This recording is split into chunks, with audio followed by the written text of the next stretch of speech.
गांव के एक कोने में स्थित एक पुराना घर वर्षों से वीरान पड़ा था।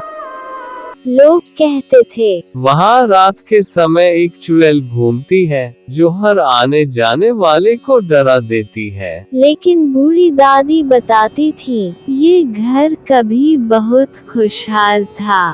उसमें एक माँ और उसकी छोटी बेटी रहती थी। सालों पहले गांव में एक भयानक महामारी फैली थी। छोटी बच्ची भी उसकी चपेट में आ गई।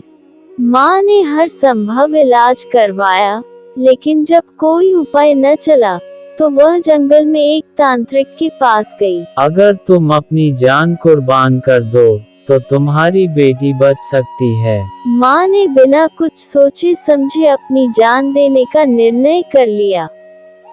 तांत्रिक ने एक अनुष्ठान किया और माँ की आत्मा को एक बंधन में बांध दिया। उसकी बेटी बच तो गई, लेकिन माँ की आत्मा इस दुनिया में ही रह गई, एक चुड़ैल के रूप में।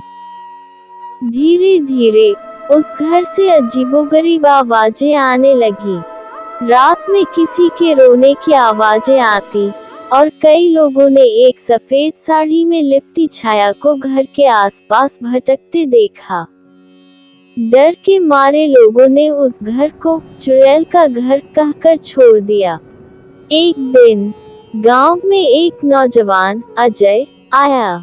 उसने इस चुड़ैल की कहानी सुनी, लेकिन उसे यकीन नहीं हुआ। वह रात के समय उस घर में गया। अचानक एक ठंडी हवा चली और उसके सामने एक छाया प्रकट हुई। अजय ने डरने के बजाय धीरे से, तुम कौन हो? मैं कोई बुरी आत्मा नहीं हूँ, मैं बस अपनी बेटी को देखना चाहती हूँ। अजय को एहसास हुआ कि यह आत्मा उस माँ की थी जिसने अपनी बेटी के लिए बलिदान दिया था। अगले दिन उसने गांव वालों को ये बात बताई। सबको समझ में आया कि वह चुड़ैल नहीं, बल्कि एक ममता की मूर्त थी। गांव के पुजारी ने एक हवन करवाया और मां की आत्मा को शांति देने के लिए प्रार्थना की।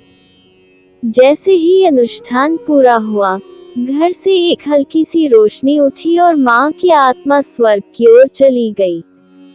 उस दिन के बाद उस घर से कोई अजीब आवाज नहीं आई।